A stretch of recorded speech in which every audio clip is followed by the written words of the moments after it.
नमस्कार, city channel में आपका स्वागत है। हमारे साथ में है आज परिमल खाबिया और संजय मापले।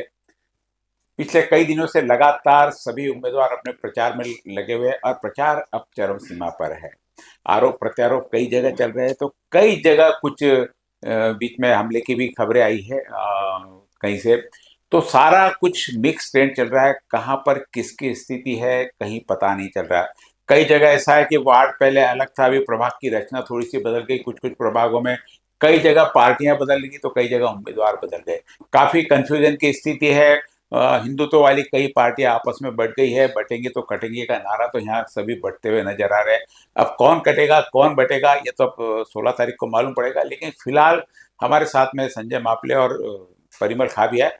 जानते हैं अमरावती में किस पार्टी की स्थिति कैसी है, क्या बीजेपी अपने 45 सीटों पर कायम रह पाएगी, क्या महापौर बीजेपी का बनेगा या मिक्स, क्योंकि अन्य कोई भी पार्टी 45 तक पहुंचने की संभावना नहीं दिख रही है। अब सवाल है कि क्या अमरावती में खिचड़ी सरकार बनेगी या कोई एक पार्टी इसमें अपना पूरा अधिकार या वर्चस्व जमा लेंगी। जानते सबसे संजय मापले से क्या स्थिति है। संजय जी, अमरावती में फिलहाल जो चल रही है, अभी ट्रेंड जो चल रहा है सारा का सारा, क्या ट्रेंड चल रहा है? आप पूरे बाजार में घूम रहे हैं, मार्केट में घूम रहे हैं। येणाऱ्या 15 तारखेला अमरावती महानगरपालिकेच्या सार्वत्रिक निवडणुका भरलेल्या आहेत. आणि माझ्या मते ही पहिली निवडणूक अशी आहे की ज्या निवडणुकीमध्ये उभं राहणाऱ्या प्रत्येक उमेदवाराला पार्टी मिळाली. हो, म्हणजे पहिली निवडणूक आहे.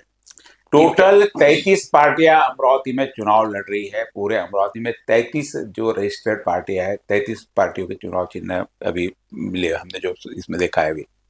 म्हणजे प्रत्येक पक्ष म्हणजे प्रत्येक असं कधी होत नाही.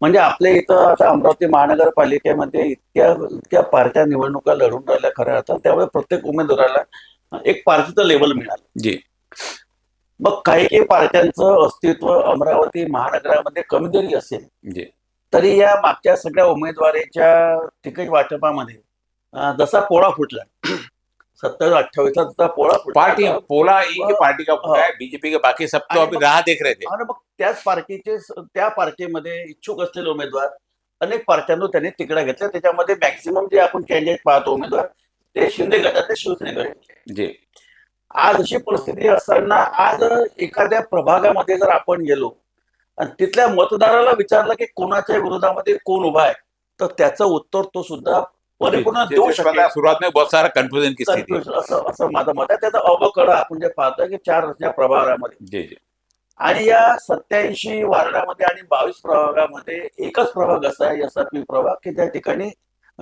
तीन वार्ड आहे आणि बाकीच्या सगळ्या प्रभागामध्ये 4 वार्ड. जेव्हा आपण या अमरावती महानगरामध्ये आता परिपटका मारला तर या परिपटका मारण्यामध्ये एरिया इतके मोठे आहे, म्हणजे अमरावतीतले सर्व प्रभाग हे जवळपास 28,000च्या वर तर 33,000मध्ये थांबलेले. जी जी म्हणजे मी तर असं म्हणेल की त्या प्रभागाची निवडणूक ही खरं अर्थानं पूर्व पश्चिम उत्तर दक्षिण म्हणजे ज्याला आपण म्हणजे मिनी विधानसभा जरी म्हटलं तरी वाटणार नाही. म्हणजे फक्त मुंबई सोडतात, मुंबईमध्ये फक्त वार्ड निवाय वहाँ का भी एरिया बड़ा बड़ा है ना, क्योंकि वहाँ का वार्ड इसलिए क्योंकि वहाँ का वार्ड एक प्रभाग से बराबर है. तो म्हणजे 45, 50, 60 हजाराचा तो अपवाद है, पण समजू शकतो. आणि त्याच्यामध्ये बाकीच्या ज्या महानगरपालिकेमध्ये सगळ्या ठिकाणी प्रभाग रचना आहे. असं अमरावतीची परिस्थिती आपण खऱ्या अर्थानं आज जर पाहिली तर मागल्या 2017ला ज्या महानगरपालिकेच्या निवडणुका झाल्या होत्या त्या निवडणुकीमध्ये आपण असं पाहिलं होतं की भारतीय जनता पार्टीच्या 25 उमेदवार होते, भारतीय राष्ट्रीय काँग्रेसचे 15 उमेदवार दिले होते, शिवसेना म्हणजे तेव्हा उभाटा नव्हती, म्हणजे शिवसेना धनुष्य बांधाचे तेव्हा 7 उमेदवार आले होते. AIMचे तेव्हा 10 उमेदवार त्या ठिकाणी निवडून आले होते. असं चित्र मागच्या आपण निवडणुकीमध्ये BSPच्या 5 सीट होत्या, काही अपक्ष होते. हे असे ते चित्र आपण ज्या निवडणुकीमध्ये पाहिलं तर पक्ष फुटले. म्हणजे जी काँग्रेस मागच्या वेळेस एक संघ होती ती या महानगरपालिकेमध्ये काँग्रेस आणि अजित पवार गटाच्या माध्यमातून दूर झाली. शिवसेना आपण असं पाहिले तर उभाटा आणि शिंदेची शिवसेना हे दोन ग्रुप वेगळे झाले. त्या ठिकाणी आपल्या इथं स्वाभिमान पक्ष लोकल दलित पार्टी असले तर त्या पार्टीचा जो परफॉर्मन्स सध्या अमरावतीमध्ये दिसतोय तो खऱ्या बऱ्यापैकी दिसतोय असं आपल्याला काही प्रभागामध्ये आपल्याला दिसतोय. हे एकंदरीत आपण जर चित्र जर पाहिलं तर मताचं डिव्हायडेशन कसं होती याच्यावर खऱ्या अर्थानं उमेदवारांची निवड प्रक्रिया डिपेंड करणार आहे. हा महत्वाचा विषय आहे. म्हणजे अ ब क जर ही रचना असेल तर त्या अ ब क मध्ये कशा प्रकारचे उमेदवार आहे आणि पार्टीचा कुठल्याही जरी असेल तर त्याच पार्टीचा उमेदवार त्या पार्टीचे किंवा व्यक्तिगत त्या ठिकाणी मतदान विभागामध्ये तो स्वतःकडे तो किती मतं ओढून घेते त्याच्यावर सुद्धा उमेदवाराचं खऱ्या अर्थानं भवितव्य डिपेंड करेल.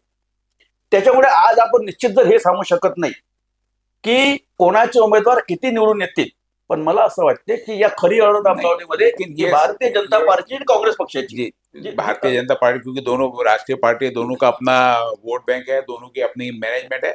लेकिन जहां तक अब प्रभाग पद्धति मुझे लगता है कि ये जो इंडिपेंडेंट लोग खड़े होते थे उनको कहीं तो भी शायद खत्म करने की ये हम साजिश कह सकते हैं, या उनकी मंशा और इंडिपेंडेंट फिर बार्गेनिंग पावर चालू हो जाता, हॉर्स ट्रेडिंग चालू हो जाती, वो सारी चीजों को बचाने, क्या लगता है प्रभाग पद्धति में इंडिपेंडेंट लोगों को इसमें बाहर किया जा रहा है?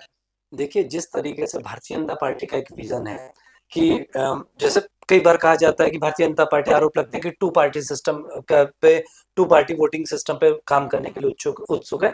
ये उसका एक है, देखिए 4 प्रभाग यानी जैसे कि आपने सबने कहा एक मिनी विधानसभा में आप निर्दलीय के रूप में लड़ लो, ये बहुत यानी जिसका बहुत कद्दावर है जी, वो जी, जी। वही, और जो कद्दावर होता है वो किसी न किसी पार्टी का कारपेट सहारा एरिया लेता बहुत है। बड़ा है, 5-5, 6-6 जो किलोमीटर तक कई कद्दावर है बार वो जाना पार्टी पड़ता के है। सहारे से ले लेते हैं।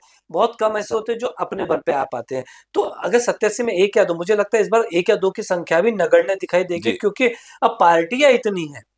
जैसे उन्होंने कहा इतनी पार्टियां लड़ रही है, तो पार्टियों के बीच में वोट डिवाइड होंगे, इसमें कोई शक नहीं है। लेकिन अभी जो पूरा सिनेरियो जो चेंज हुआ है उसमें यह समझ में आ रहा है कि मुख्यतः लड़त भारतीय जनता पार्टी और कांग्रेस के बीच में जी, दिखाई जी। दे रही है। दोनों परंपरागत बड़ी पार्टियां हैं।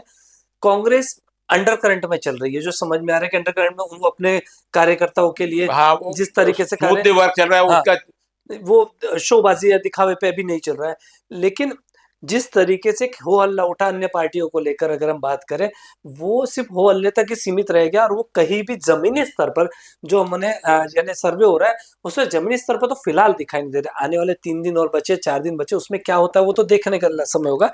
लेकिन जिस तरीके का सिनेरियो पहले 10 दिन पहले था कि बहुत एक बड़ा उलटफेर, वो फिलहाल दिखाई नहीं दे रहा है। हाँ, 2 पार्टियों के बीच में सीधी लड़त दिखाई दे रही है, भारतीय जनता पार्टी और कांग्रेस के बीच में। नहीं, लड़त दिखाई दे, दोनों के अपने वोट बैंक है। हालांकि हम देख रहे हैं कि जो इसका बंटवारा हो रहा है पूरा पूरा, शिंदे सेना के साथ में कहो, पार्टी के साथ में कहो, हिंदुत्व वोटों का बंटवारा है। लेकिन शिंदे सेना ने कहा कि जो बीजेपी से जिनको नकार दिया गया उनको टिकट दी गई, और बहुत गड़बड़ में टिकट दी गई, और उनके पास में कोई स्थानीय नेता न होने के कारण 3 से 4 दिन तक तो वो लावारिस तरीके घूमते रहे। बाद में अभी जगदीश गुप्ता ने वापस हाथ में कमान लिए, और अब थोड़ा सा उनमें कहीं मुझे लगता है कि थोड़ी सी बात आई। लेकिन परंपरागत जो वोट है लेकिन एक बीजेपी देर हो के, गई है। हिंदुत्व के वोट है, क्या ये 4 दिन में वोट वापस कन्वर्ट होते हैं? यानी अभी क्या जगदीश गुप्ता आने के बाद में लगता है कि वो बीजेपी के वोट कन्वर्ट कर लेंगे, इधर हिंदुत्व के वोट कन्वर्ट कर लेंगे ऐसा?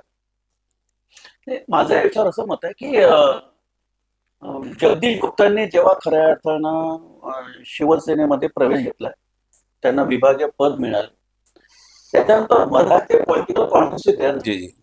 की मधल्या काळामध्ये एक पत्रकार परिषद होती, त्या ठिकाणी मग शिवसेनेचे नेते आले.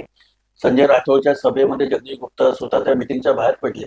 त्याच्यानंतर त्यांनी दुसऱ्याची पत्रकार परिषद घेतली आणि त्यांनी सांगितलं की मी शिवसेना रामराम करतो. जी, आणि मग जगदीश भाऊ गुप्तांच्या याच्यावर जे निवडणूक लढणारे इच्छुक होते, जी। मग त्यांनी लगेच एक परिवर्तन नावाचं पॅनल लगेच त्यांनी, म्हणजे मी असं पाहिलं की ऍक्च्युअली खूप ठिकाणी हाँ, परिवर्तन दो सीटें इसमें से खड़ी है परिवर्तन पैनल। चालू झालं. मग त्याच्यामध्ये ते कार्यकर्ते जरी असत ते सुद्धा कन्फ्युज मध्ये झाले, म्हणजे त्यांच्यामध्ये थोडा आता गोंधळाचं वातावरण तयार झालं. त्यानंतर पुन्हा मग शिंदे साहेबांची या ठिकाणी सभा झाली. मग सभा झाल्यानंतर जगदीश गुप्ता स्टेजवर दिसले. पुन्हा समाधानकारक परिस्थिती एक वातावरण खरं तयार झाली. पण प्रचाराच्या अल्प वेळेमध्ये जेव्हा एखाद्या नेत्यावर अविश्वासाचं वातावरण तयार होते, जी, जी। त्याची इनडायरेक्टली इथे मतदारांमध्ये पडतो. नहीं, वो भी एक हाँ। है। और दूसरी बड़ी बात यह है कि अगर जगदीश गुप्ता ने ये कह दिया, उन्होंने कई लोगों को ऐसे प्रॉमिस किया कि मैं इस महानगर पालिका के इलेक्शन में उनके लिए कार्य करूंगा जिन्होंने हिंदुत्व के लिए काम किया। जैसे परिवर्तन पैनल के 2 है, या फिर मोरबाग से उन्होंने जिसको भी जो ऐसे 10-12 लोग हैं, तो उसका इफेक्ट क्या होता है कि आपका मतदाता जब कंफ्यूज हो जाता है, आप हर पार्टी का पर्टिकुलर अपना मतदाता होता है, वो जब कंफ्यूजन की स्थिति में होता है तो वो उसके जो डिसीजन मेकिंग है वो बड़ी अजीब और अलग चलती है। फिर वो उसके समकक्ष की पार्टी देखता है कि भैया ये मुझे कंफ्यूजन दे रही है, ये मेरे लिए सही है। तो कहीं ना कहीं इसका भी एक इफेक्ट पड़ सकता है, जो अभी समझ में आ रहा है कि इसका एक इफेक्ट दिखाई दे रहा है, लेकिन अभी डैमेज कंट्रोल करने के लिए 3 दिन है। अब जैसे आप लोग दोनों चर्चा करके मुख्य धारा में बीजेपी और कांग्रेस है, क्या दोनों में कोई भी पार्टी ऐसी है जो 45 का आंकड़ा पार करेंगी कभी? नाही, माझ्या मते तुम्हाला सांगतो, मागल्या वेळेस 45 सीट बीजेपीच्या होत्या, पण त्याचं कारण होतं. मागच्या वेळेची परिस्थिती अशी होती की जे भारतीय जनता पार्टीच्या तिकीट वाटपामध्ये जो यावेळेस खूप गोंधळ झाला, जे तो मागच्या निवडणुकीमध्ये आपल्याला पाहायला मिळाला नाही. पहिला विषय. दुसरा विषय असा होता की मागच्या निवडणुकीमध्ये भारतीय जनता पार्टीचे सुनील देशमुख हे आमदार होते. हम्म. त्याच्यापेक्षा मुख्य असा होता की सुनील देशमुखांसोबत काँग्रेस पक्षामध्ये जे लोक काँग्रेसच्या तिकिटावर निवडून आले होते, त्याच्यातले मॅक्झिमम नगरसेवकांनी सुनील देशमुखच्या नेतृत्वामध्ये भारतीय जनता पार्टीत प्रवेश केला होता. हो. त्यानंतर काय झालं की मॅक्झिमम उमेदवारांना, जे विलासनगरचे संजय नरवणे असतील, इकडे बंडू इसे असतील, या लोकांना, प्रशांत विजय वानखडे असतील, या मॅक्झिमम लोकांना सुनील देशमुखांनी भारतीय जनता पार्टीमध्ये खरड ते आमच्या गडगश प्रभाव उभे आहे, तर मॅक्झिमम उमेदवारांना सुनील देशमुखांनी उमेदवारी दिली आणि भारतीय जनता पार्टीचा 45चा फिगर तिथपर्यंत पूर्ण पोहोचला. पण आज आपण जिल्ह्यामध्ये, शहरामध्ये ही परिस्थिती पाहू शकत नाही. सुनील देशमुख आता काँग्रेसमध्ये. आज आपण भारतीय जनता पार्टीचे दोन आपण जर विषय पाहिले तर पहिला विषय असा आहे की तिकीट वाटपामध्ये झालेला गोंधळ. बरं, गोंधळ बीजेपी का? भारतीय जनता पार्टी. म्हणजे गोंधळ असा झाला की तो गोंधळ एका पार्टी किंवा कार्यालयापर्यंत तो हे नाही राहिला, मर्यादित नाही राहिला, तो सार्वजनिक झाला. नहीं, ये ऐसी ये कांग्रेस चीज के तो वक्त भी, सब पार्टियों में नहीं, होता है, सब देखिए पार्टियों में कांग्रेस के होता है। वक्त भी ये सब चीजें होती थी। कांग्रेस के वक्त तो इससे ज्यादा होती थी, जो हमने देखे थे कि मारपीट से लेके हत्याओं तक के सिलसिले चले। अगर आप बिहार यूपी की बात करते हैं, इन सब प्रश्न वो है कि ये देखिए, जितने अगर हम देखें कि 641 लोगों ने उम्मीदवारी के लिए कोशिश की। आपने कहा संजय नरवणे कांग्रेस बीजेपी कांग्रेस से थे, बीजेपी पर वो वापस आज बीजेपी बीजेपी तो अगर बाळू बुवार के अलावा मेरे ख्याल से हाँ, कोई मैं और वही कह रहा हूं, बीजेपी में नहीं तो है। जो वापस, यानी या तो वो तुम्ही मला उराचे बस गए, या तो तुम्ही मला भारतीय सांगा की अंबापेठ प्रभागामधून ॲडव्होकेट प्रशांत देशपांडे त्या ठिकाणचे उमेदवारासाठी त्यांचं हे होतं. अर्ज केलं. अर्ज केला होता. म्हणजे त्यांना म्हणवण्याकरता माननीय मुख्यमंत्र्यांनी त्यांच्या निवासस्थानी जावं लागलं, त्यांना समजावं लागलं. मुख्यमंत्री नहीं गए, नहीं, वो अपने कार्यकर्ता नहीं, वो नहीं, उनका इंटरनल देखिए, पार्टी किस नहीं, कार्यकर्ता को किस ढंग से नहीं, ट्रीट करते, जी क्या नहीं करते। जी पब्लिसिटी आपण पाहिलेली आहे की काही उमेदवारांना समजवण्याचा पालकमंत्र्यांच्याकडून आणि जी. मुख्यमंत्र्यांकडून प्रयत्न केला गेला. हे जे गोंधळ नहीं, होना चाहिए, डैमेज कंट्रोल नहीं करना चाहिए नहीं, कोई जैसा। मापले जी, मैं इसलिए इस बात ये से सब सब सब पार्टियों में होता है, कांग्रेस से भी कई लोग के समझे। आता हा डॅमेज कंट्रोलचा एक भाग, उमेदवाराच्या गोंधळाचा एक भाग होता. दुसरा गोंधळ असा, दुसरा झाला विषय की शिंदे सेनेचे जे उमेदवार उभे आहेत ते सुद्धा हिंदू वोटिंगच त्यांना मिळेल. म्हणजे आपण जे पाहिलंय, हाँ, उन्होंने तो घोषणा की, हाँ। जगदीश भाई ने आपण- घोषणा की थी आपण- कि आप- हम मुस्लिम क्षेत्र में हम उम्मीदवार खड़े ही नहीं करेंगे। नहीं, मापले साहब की मैं एक बात का जवाब देना चाहूंगा। मापले जी, महानगरपालिकेमध्ये आपण असं पाहिलंय की सगळ्यात जास्त उमेदवार आहे काँग्रेस पक्षाचे, 75 उमेदवार होते. नहीं, सर्वात जास्त तो राष्ट्रवादी राष्ट्रवादी। 84 उमेदवार। 84 उमेदवार म्हणजे काँग्रेसमध्ये, त्या मागे काँग्रेसचे उमेदवार नहीं, 75 उमेदवार अब होते. देखिए, हम 17 की बात करें तो 17 में राष्ट्रवादी ऐसी कोई चीज यहाँ नहीं लड़ी थी, तो वोट कटिंग अगर हम बात करें तो वो भी होगी। लेकिन हम जो बात कर रहे हैं कि आपने जैसे कहा कि भारतीय जनता पार्टी के पास जो आया, जैसे कहा कि बाळू बिहार के अलावा अगर कौन छोड़ के गए, बहुत, और ये जो छोड़े, जो पोला फुट्टे की आपने बात की, उसके बाद वो कई जगह गए, पर जो भी गए वो कोई कांग्रेस में उन्होंने 45 यदि सुनील देशमुख भी रहे होंगे तो वोट बैंक सुनील देशमुख का वोट बैंक ट्रांसफर नहीं है, क्योंकि सुनील देशमुख का हमने कहा मुस्लिम बहुल क्षेत्रों से हमेशा उनको वोट बैंक रहा है। अभी जब बीजेपी के साथ में खड़े तो मुस्लिम बहुल क्षेत्र ने पूरा नकार दिया, हार के दूसरी बार में बोल रहा है। अभी सुनील देशमुख वापस इसमें खड़े थे, मुस्लिम बहुल क्षेत्र ने फिर उनको नकार दिया। अब सुनील देशमुख मुस्लिम बहुल क्षेत्र के भरोसे पूरी राजनीति अभी चलती थी, वोट का बैंक चलता था। अब जब चुनाव आ रहा है तो क्या मुस्लिम बहुल क्षेत्र में क्या अभी कांग्रेस की स्थिति क्या है? अभी तो वहां पे राष्ट्रवादी भी घुसी हुई है, क्या सुनील देशमुख पूरी वापस सीटों पे कब्जा कर पाएंगे? नाही, माझ्या विषयाचं मत आहे की आता पहा, प्रॉपर आपण मुस्लिम प्रभागामध्ये जर आपण जर गेलो तर त्या ठिकाणी 2017ला ज्या पार्ट्या होत्या त्या पार्ट्या आज पण आहेत. त्याच्यामध्ये नव्या पार्टीची एंट्री झाली, राष्ट्रवादी अजित पवार गटाची.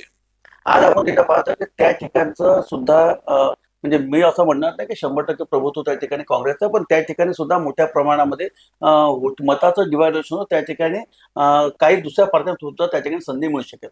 म्हणजे काँग्रेस असेल असं मला काही म्हणायचं नाही, पण त्या ठिकाणी AIM असेल, त्या ठिकाणी मुस्लिम लीग असेल, समाजवादी पार्टी असेल, त्या ठिकाणी आझाद पार्टी, ते म्हणजे ज्या ठिकाणी अमीन पटेल मागच्या निवडणूक विधानसभा यूनाइटेड फोरम, जो त्या यूनाइटेड फोरम वंचित की त्या- आघाड़ी वहां पे, तिथं आता वंचितची आघाडी आहे.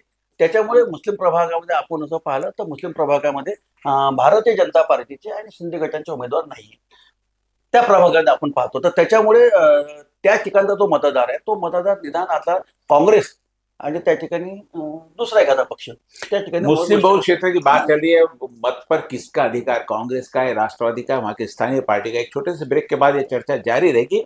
देखते रहिए आप सिटी न्यूज।